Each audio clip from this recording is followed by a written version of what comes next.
Assalamualaikum warahmatullahi wabarakatuh. Perkenalkan, saya Hikmah Lestari dari Prodi Pendidikan Sejarah. Di sini saya akan membahas materi yang pertama, langsung saja ya. Sejarah sosial ekonomi.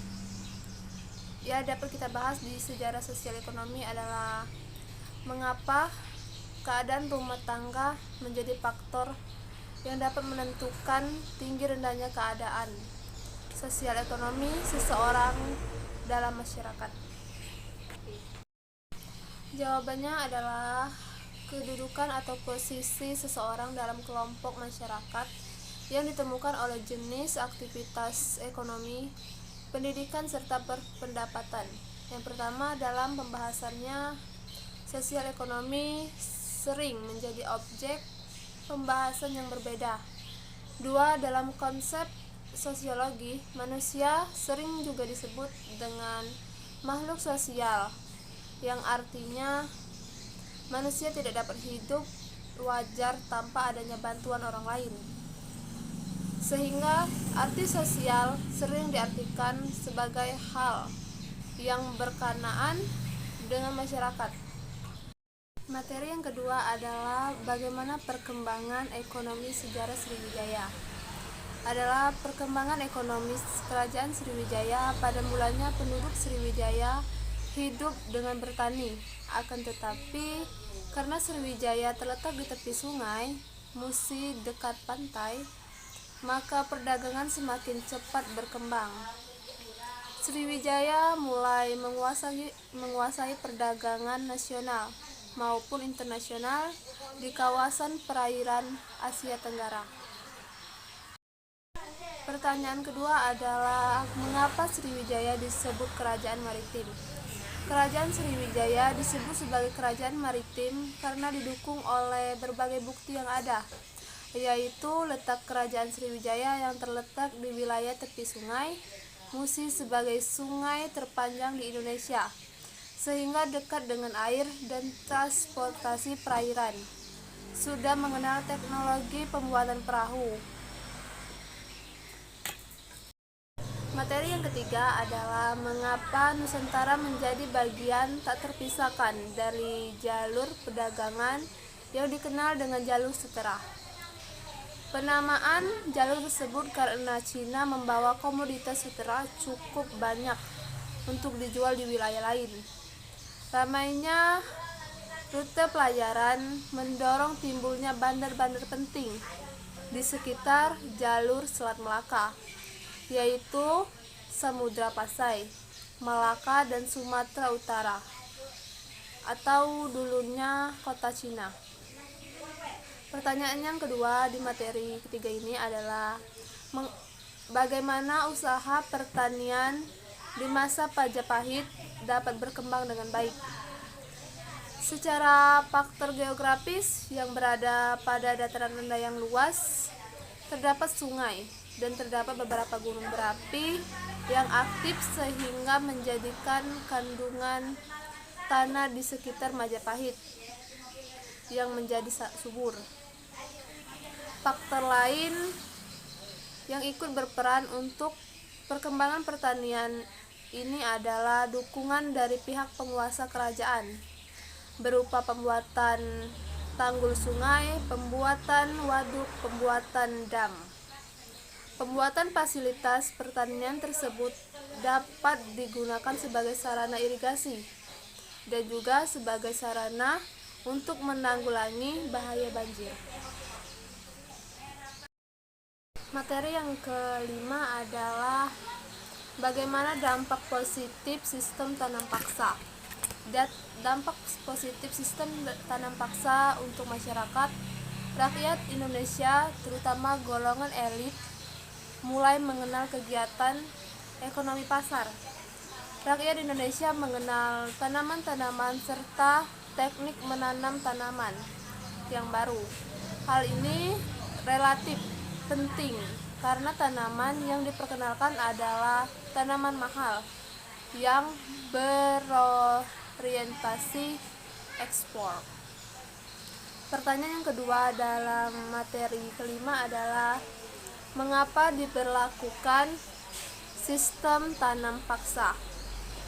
diperlakukan sistem tanda paksa adalah John Hannes van des Bos diangkat sebagai gubernur jenderal Hindia Belanda pada tahun 1830 sebagai pengganti Dubus den Dugisser Bos.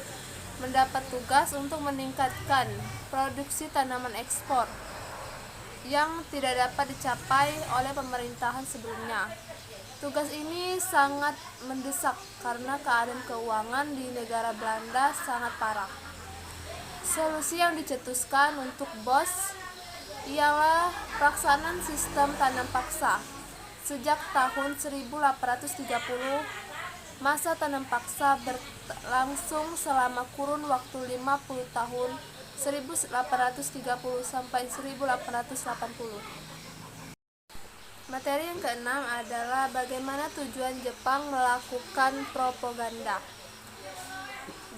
Tujuan Jepang melakukan propaganda tersebut adalah membuat masyarakat pribumi Indonesia menerima didirikannya pemerintahan militer untuk mengarahkan kebijakan-kebijakan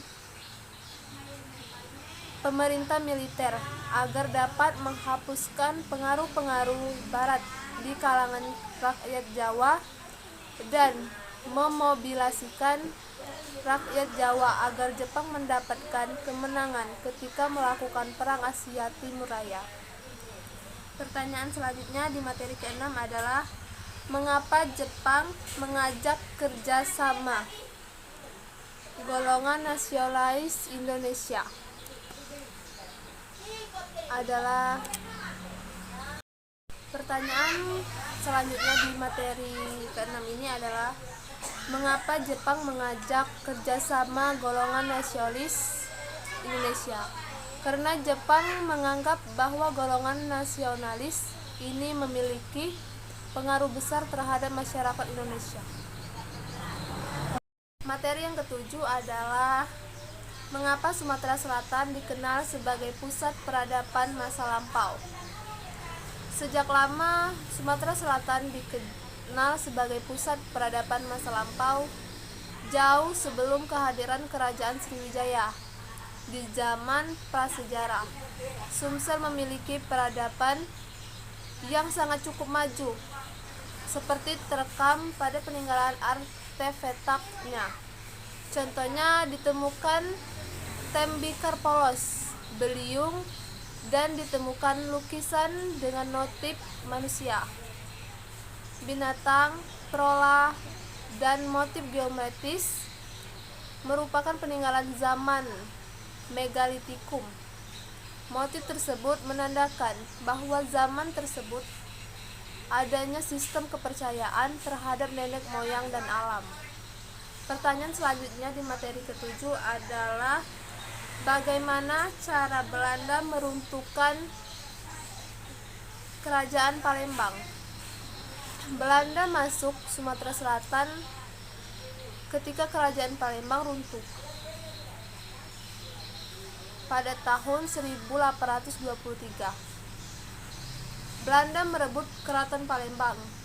Sesudah mengambil alih kekuasaan oleh pemerintahan kolonial, pelan-pelan mulai diberlakukan proses mobilisasi sebagai mobilisasi sosial bagi kaum migran yang tidak dapat dielakkan dengan jatuhnya kaum penyanyi yang miskin yang berusaha mati-matian mempertahankan keadaan sosial mereka.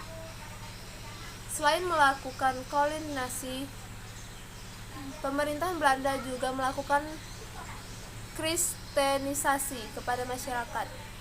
Fenomena inilah yang membangkitkan para ulama untuk mengayomi masyarakat untuk perbaikan mental dan spiritual. Dalam perbaikan sosial masyarakat, para ulama menjaga kerukunan masyarakat antara paham tradisional dan reformis. Sekian, terima kasih, bye-bye.